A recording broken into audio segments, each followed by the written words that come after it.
आदित्य ठाकरे, उद्धव ठाकरे आणि राज ठाकरे यांचा विकास कामांशी कधी संबंध नव्हता.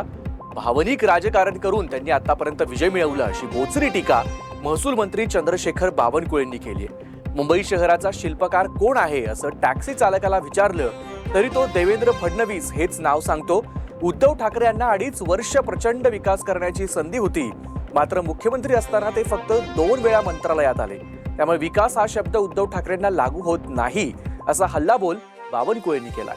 उद्धव ठाकरेंचा जाहीरनामा कुणी पाहणार नाही, मुंबईचा विकास फक्त डबल इंजिन सरकार आणि मोदी सरकार करणार असंही बावनकुळे म्हणाले.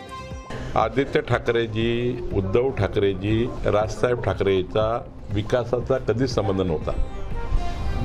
भावनात्मक राजकारण करून आत्तापर्यंत त्यांनी काही विजय मिळवले.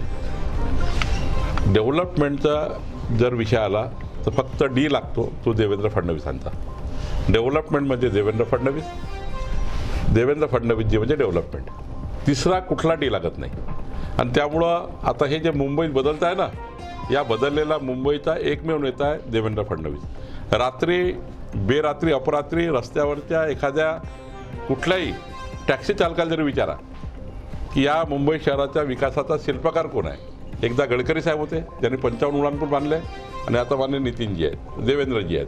कोस्टर रोड असो, मुंबईचं सारं डेव्हलपमेंट आणि पुढच्या काळातही मुंबईचं डेव्हलपमेंट फक्त देवेंद्र फडणवीस सरकार करू शकतं, एकनाथ शिंदेजी करू शकतात. आणि राहिला प्रश्न उद्धव ठाकरेजीचा.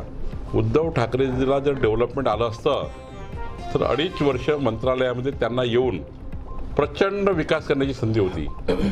मुख्यमंत्री असताना केवळ 2 दिवस मंत्रालयात आले. मुख्यमंत्री असताना 2 दिवस विधिमंडळात आले.